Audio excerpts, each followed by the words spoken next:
Bienvenidos a Reestructuradamente, un espacio dedicado a la enfermería, la psiquiatría y la salud mental, pero sobre todo dedicado a ti.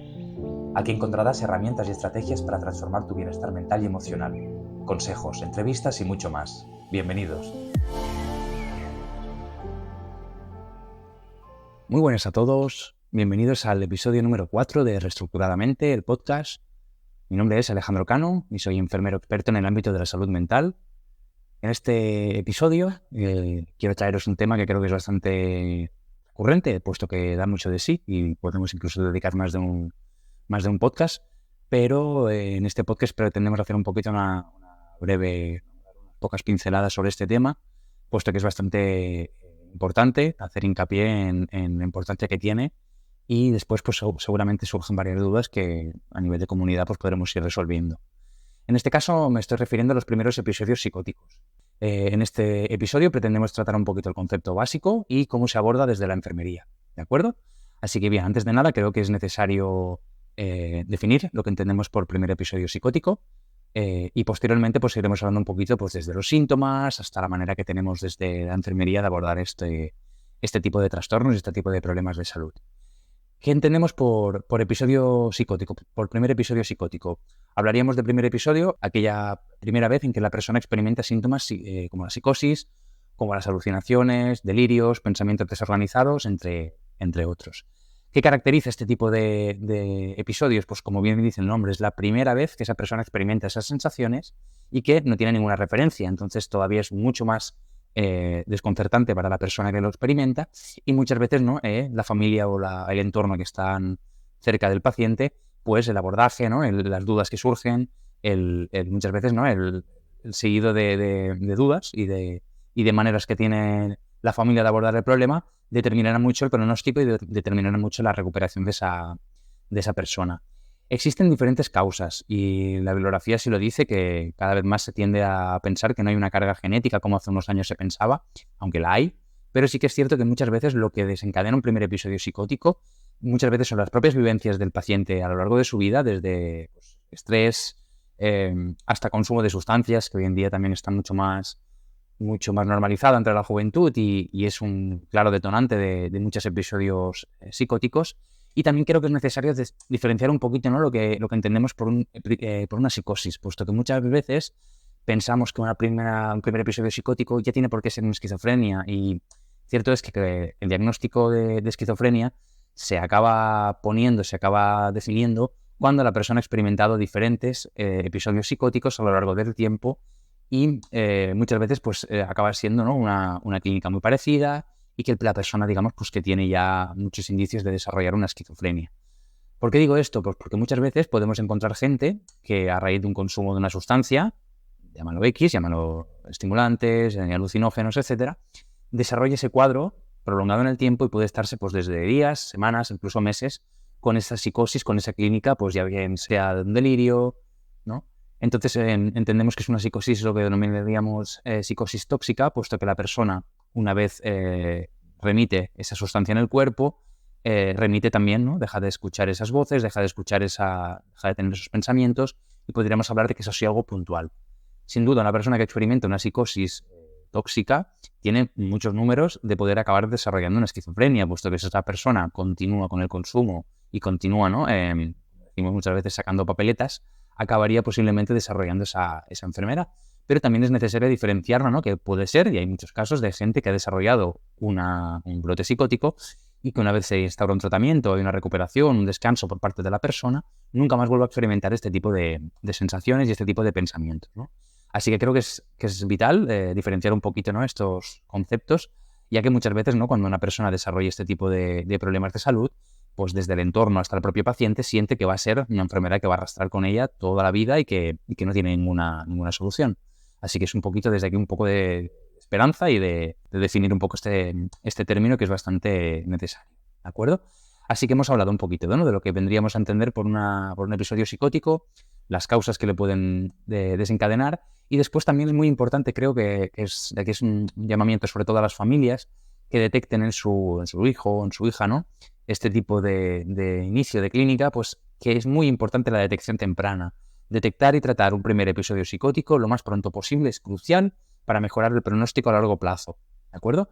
En muchos de los casos no vemos a la persona pues experimentar algo muy, muy, muy evidente, como son voces, ¿no? O son delirios muy estructurados, pero entendemos lo que denominamos muchas veces lo que son los pródromos, ¿no? Que son aquellas conductas en las que muchas veces el psiquiatra no puede diferenciar porque no conoce al paciente, pero que la familia describe, ¿no? Es que mi hijo tiene unas conductas que antes no ha tenido, está más extraño, a veces dice cosas un poco sin sentido, lo vemos más desconfiado, lo vemos más aislado, y poquito a poco esas sensaciones que sobre todo detecta la familia y el entorno más cercano son los que muchas veces nos hacen saltar las alertas y las que nos hacen decidir si esa persona debe ponerse en manos de un profesional o muchas veces por ignorancia y por prudencia y por estigma pretendemos que va a ser algo temporal, que es la juventud, que ya se le va a pasar, y ahí es cuando nos referimos que la detección precoz es muy importante para el pronóstico, puesto que si en ese momento lo ponemos en manos de un profesional, muy posiblemente esa persona no desarrolle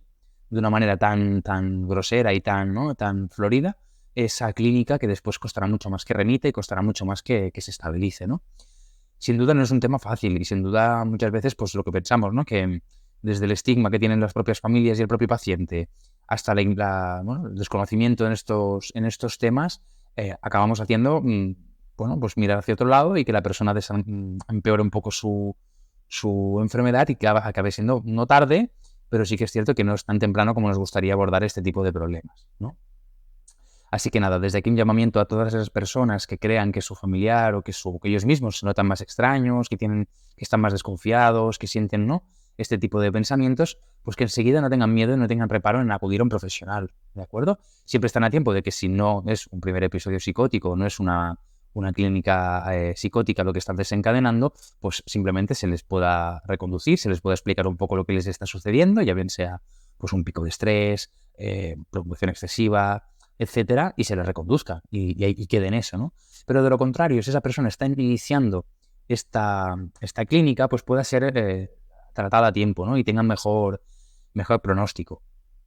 Pues bien, dicho un poquito esta primera definición y dejar un poco claro este tipo de conceptos, ¿qué entendemos por cuáles son los primeros síntomas, los síntomas más comunes de un primer episodio psicótico? Pues bien, son varios. Y sí que es cierto que muchas veces algunos son mucho más conocidos y otros son un poquito más desconocidos, pero principalmente hablaríamos de las alucinaciones, ¿vale? Son aquellas percepciones sensoriales, ¿no?, que no están basadas en la realidad, como podría ser alucinaciones auditivas, como escuchar voces, alucinaciones visuales, como ver formas, ver sombras, y llegando incluso a experimentar alucinaciones olfativas, como puede ser oler cosas desagradables, alucinaciones gustativas, como podría ser pues notar un sabor extraño en la boca, tipo metálico, un sabor amargo, incluso alucinaciones táctiles, como podríamos experimentar pues la sensación de que hay bichos por nuestro cuerpo, que nos tocan, que nos ejercen presión en alguna parte de nuestro cuerpo, incluso que los órganos se nos mueven, ¿no? Es decir, que hay un sinfín de alucinaciones que la persona puede experimentar y sin duda cuando la persona es la primera vez que las experimenta es mucho más difícil describirlas y mucho más difícil saber lo que le está sucediendo a esa persona. Y también expresarlas a la familia, ¿no? El que la persona empiece a experimentar alucinaciones y más cuando no hay un consumo de sustancias asociado es bastante complicado exteriorizar y verbalizárselo a la familia y al círculo cercano. ¿Qué más podríamos tener como síntomas? Los denominados delirios, ¿no? ¿Qué es un delirio? Pues un delirio sería aquella creencia falsa, ¿no?, inamovible, que no se ajusta con la realidad y que por mucho que la confrontes, por mucho que le hagas ver a esa persona que no está en lo cierto, sigue firmemente con esa creencia, ¿no? Dentro de los delirios hay muchísimos tipos de delirios y, pues, dependiendo un poquito de la situación que ha llevado a esa persona a descompensarse, ¿no?, a tener ese problema de salud, pues podríamos hablar de delirios desde autorreferencialidad, que es que todo gira en torno a esa persona, delirios de persecución, etcétera. Es decir, tampoco quiero centrar en ese tema porque todos son, al fin y al cabo, muchos tecnicismos y creo que da para otro podcast el hablar de los síntomas sobre la psicosis o de la esquizofrenia. Pero bueno, que tendríamos claro que a diferencia de una alucinación, que es una percepción sensorial, el delirio sería aquella creencia falsa e inamovible que no se ajusta con la realidad por mucho que le digamos a esa persona que no tiene razón o que hay otro punto de vista. ¿Qué entendemos muchas veces también por pensamiento desorganizado? Que es otro de los síntomas más comunes, ¿no? Pues es esa dificultad que tiene la persona para concentrarse, para mantener un poco el hilo del pensamiento o comunicarse de una manera más coherente, ¿no? muchas veces hablamos de que esa persona pues está como muy agotada mentalmente, pero a la vez, ¿no? Esa dificultad para concentrarse, para mantener una conversación, incluso saltando de un tema a otro, es muchas veces, ¿no? un síntoma evidente de que esa persona puede ser que esté experimentando un episodio psicótico. ¿De acuerdo? Y por otro lado, pues lo que denominaríamos por conductas extrañas. Hablábamos antes de los pródromos, que son aquellas primeras fases antes de desarrollar la clínica psicótica, que muchas veces detecta la familia, pero son conductas pues inusuales que nunca ha hecho esa persona, como podrían ser conductas erráticas, ¿no? O incluso inadecuadas, ¿de acuerdo? Como bien he dicho antes, es muy difícil determinar si esa persona está iniciando un primer episodio psicótico únicamente por este tipo de conductas, ¿de acuerdo? Pero cuando ya estamos observando y tenemos un poco, ¿no? la alerta de que esa persona puede ser que esté empezando a desarrollar esta clínica y la familia sobre todo está un poquito más alerta y sobre todo tiene un conocimiento del tema, es mucho más fácil y más productivo poder dejarlo en manos de un profesional, ¿no? Muchísimas veces cuando la persona llega a urgencias o cuando la persona llega a manos de un profesional, la familia es quien explica lo que sucede, ¿no? El paciente muchas veces tiende a negarlo, a minimizarlo o incluso a no ser consciente de lo que le está sucediendo, ¿no? Por eso es tan importante el apoyo, el entorno y el conocimiento de ese entorno, ¿no? No mirar para otro lado, no pensar que es algo pasajero. Entonces, si la familia está formada al respecto, pues posiblemente tenga mucho bajo pronóstico el paciente. Entonces, hablábamos, ¿no? de los síntomas. Hemos dado una breve definición. ¿Qué nos encontramos en los hospitales, en las urgencias, cuando esa persona de repente ingresa en un hospital y necesita pues una observación, un seguimiento para su mejora, ¿no? Sin duda, enfermería juega un papel crucial en este tipo de pacientes. ¿Por qué? Pues porque la primera experiencia que tenga ese paciente en el sistema sanitario muchas veces será a manos de un psiquiatra, de un enfermero, ¿no? Y del equipo que le lleve. Esa experiencia en el primer episodio psicótico es vital para que esa persona desarrolle un propio criterio de qué ha sido para él un ingreso hospitalario y a la vez, ¿no? Tenga un recuerdo cuando posiblemente tenga que volver a estar en manos de un profesional, pues porque hay un reajuste de medicación necesario, porque esa persona ha vuelto a descompensarse. Ese primer episodio, ese primer recuerdo que tiene del sistema, será lo que muchas veces le facilite o al contrario, ¿no? Le haga que le cause rechazo el volver a estar en manos de un profesional y por eso es tan importante el papel de la enfermería. En el caso de los primeros episodios, muchas veces para ingresar en una unidad de agudos de adultos, pues son 18 años de edad, tenemos gente pues muy jovencita que muchas veces ingresa pues precisamente por eso, porque desde el ambulatorio, desde lo que es el CSMIF, que diríamos, ¿no? De infanto juvenil, se ha ido manejando de otra manera, pero llega un punto en el que esa persona necesita ya estar ingresada en una hospitalización de agudos porque hay un riesgo para la persona o porque no, ya vemos que hay que instaurar un tratamiento que es necesaria la observación estrecha para que se pueda monitorear y se pueda ver si realmente funciona o no. Y ahí cobra otra vez el sentido del papel de la enfermera en este tipo de pacientes, el escuchar, el atender, el observar esos efectos secundarios, puesto que el tratamiento que salga al alta a ese paciente será vital, que lo siga tomando y que lo siga manteniendo un tiempo largo para evitar una recaída. Este tipo de enfermedades, cuando presentan una recaída, muchas veces se tiende a cronificar y se tiende a empeorar. Es decir, hay una primera clínica, que es lo que denominamos el primer episodio psicótico, pero si esa persona, por lo que sea, se estabiliza, se da con un tratamiento que les funciona, que lo sigue manteniendo al alta, la probabilidad de que esa persona retome su vida y retome su actividad con normalidad es muy alta. Mientras que si esa persona, desgraciadamente, deja la medicación porque hay unos efectos secundarios que no se han explorado, porque no se han valorado alternativas a la medicación y se marcha y deja de tomar esa medicación, vuelve a presentar esta clínica que le ha llevado al ingreso hospitalario y cuando vuelve a presentar otra descompensación muchas veces ya se junta la experiencia previa del primer ingreso, después que la enfermedad avanza y que se va cronificando. Así que entendemos, ¿no?, que el papel de la enfermera en este caso es muy, muy importante. Además de la enfermera, hablamos de equipo de enfermería en general, desde los auxiliares, luego desde los integradores sociales, desde la psicóloga clínica que le puede hacer las primeras también entrevistas, sin duda, ¿no?, el psiquiatra. Pero hablamos de la enfermera porque está muchas horas con el paciente y muchas veces crea ese vínculo que hablábamos en capítulos anteriores de la relación terapéutica, donde en los primeros episodios muchas veces buscamos esa alianza terapéutica desde el minuto uno. ¿Por qué? Pues porque si esa persona confía en nosotros, va a ser mucho más fácil tratar esos temas, resolver esas dudas respecto a una persona que quizá pues, ha ingresado durante 15, 20 años, es una persona mucho más mayor, tiene mucho más claro lo que le sucede cuando ingresa y es mucho más fácil tratar de, resolver esas dudas. Mientras que una persona que no tiene ninguna referencia, que no sabe lo que le sucede, que todavía no se conoce a sí misma, que no ha tenido ningún episodio similar para comparar, nuestra intervención y nuestro manejo en resolver esas dudas y en acompañar es crucial. ¿De acuerdo? Hablábamos del papel a nivel de la acogida, a nivel de escuchar, a nivel de acompañar. Luego hemos hablado también de la administración de medicamentos, ¿no? Somos nosotros los que muchas veces detectamos los efectos secundarios.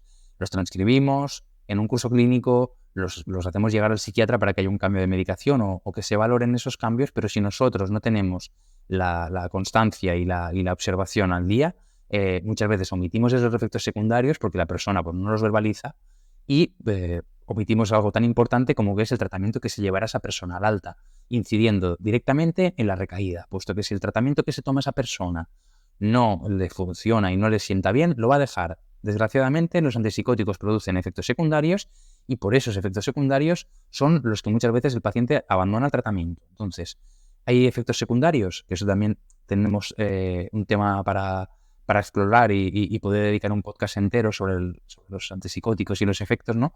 Pero que hay muchos que son evidentes, ¿no? Pues podríamos hablar de la disartria, ¿no? La dificultad para hablar, la sianorrea, que es la excesiva salivación, etcétera, ¿no? Cosas que lo palpas y lo ves en primer momento, pero luego hay otros efectos, sobre todo en gente joven, como puede ser la disfunción eréctil, la pérdida del líbido, que ese tipo de efectos, si no exploramos al paciente, si no tenemos una relación con el paciente productiva, nunca nos va a decir esa persona que tiene problemas de erección o que tiene el líbido por los suelos, ¿no? Entonces, de ahí cobra el sentido, ¿no? de la alianza terapéutica. Por poder explorar esos temas, tengo que tener una confianza con el paciente. Si no, esa persona se va incluso a ruborizar si le pregunto por ese tipo de términos, ¿no? En alguien que no tengo confianza. Así que sin duda también es un papel importante el de la enfermera en este ámbito, pues precisamente para explorar estos efectos secundarios. Así pues hablábamos, ¿no? Del acompañamiento, el apoyo emocional, el resolver dudas y sobre todo, en los primeros episodios todavía más, el integrar a la familia en los cuidados. ¿De acuerdo? ¿Por qué? Porque muchas veces encontramos pacientes que una vez ingresan en el hospital culpan a la familia de haber estado ingresado por culpa de mi familia, porque han dicho una cosa que no es cierta al médico, y eso es una situación que desgraciadamente enfermería lidia muchísimo con estas situaciones y que el paciente vive como un encierro, como estar en contra de su voluntad, como que él no tiene que estar aquí. Y también es el papel de la enfermera el lidiar con este tipo de discursos, el solucionar muchas veces estos conflictos familiares y que muchas veces a la larga, cuando la persona se estabiliza, ve que ha habido algo que ha sido por su bien, ¿no? Pero en los primeros momentos, los primeros días, incluso las primeras semanas, es muy importante y muy, muy presente el tener estos problemas entre la familia y el paciente, ¿no? Así pues, el seguimiento y la prevención de recaídas es un cúmulo de cosas. Es desde, por un lado, detectar los problemas que tenga la persona con la medicación, el explorar los síntomas y hacer educación sanitaria a la familia por si hay una nueva descompensación, poder anticipar y poder volver al hospital, ¿no? Y por otro lado también ese vínculo que crea el enfermero con el enfermero con el paciente, que el paciente se llevará como experiencia en su domicilio cuando el día de mañana vuelva a su vida diaria y pues si desgraciadamente vuelvo a necesitar un ingreso, tenga esa referencia y diga, ostras, pues voy al hospital porque no tengo un mal recuerdo, estuve 2 semanas ingresado, estuve 3, pero sé que estuve bien, me atendieron, me respetaron, me escucharon y me ayudaron. Eso es sobre todo el papel que tenemos en la enfermería y en la salud mental, ¿no? El ayudar y el cuidar. Recordemos que nosotros prácticamente no curamos enfermedades, puesto que son muchas veces crónicas y son heridas que muchas veces les acompañarán a los pacientes a lo largo de su vida, pero sí que podemos cuidar y sí que podemos hacer un acompañamiento de calidad para que la persona pues, tenga una recuperación digna y se reincorpore a su vida diaria con total normalidad. ¿De acuerdo? Creo que hemos hablado un poquito ya de los principales términos, desde el concepto, desde la intervención de enfermera, ¿no? Así que no me quiero extender mucho más. Recuerdo que los episodios que tenemos previstos son de unos 15-20 minutitos, pero si os interesan estos temas, os invito a que nos escribáis tanto en redes sociales como Instagram, en YouTube, donde sobre todo subimos pequeñas píldoras informativas a modo de YouTube Shorts y en el correo electrónico reestructuradamente. Así que sin problemas, os invito a que intervengáis, a que nos escribáis si hay algún tema que es de vuestro interés, si hay alguna duda que habéis tenido de este podcast y sobre todo, ya os digo, os iremos introduciendo este tipo de podcast y de episodios con la idea de pues, dar un poquito de voz a estos problemas, resolver estas dudas que las tenemos muy presentes y recordar un poco la importancia, ¿no?, de la educación sanitaria en estos ámbitos. Es un tema que muchas veces es tabú y, desgraciadamente, cuando estos temas no se hablan y no están actualizados, sucede en esto, ¿no?, de que la persona pues empeora y finalmente no es que sea demasiado tarde, pero sí que tenemos que hacer un abordaje y una intervención muy intensa para que esa persona se estabilice. Mientras que si tenemos claro lo que le está sucediendo a la persona, ya sea familiar, a mi pareja, a mi madre, a mi padre, pues muchas veces nos puede ahorrar, por parte de nuestra, pues el poder dar voz y el poder dar visibilidad a este tipo de problemas de salud mental. No me enrollo más, os recuerdo, mi nombre es Alejandro Cano, soy enfermero experto en el ámbito de la salud mental y esto es Reestructuradamente. Nos vemos en el próximo episodio, espero que os haya gustado, así que un fuerte abrazo y nos vemos pronto. Chao, chao.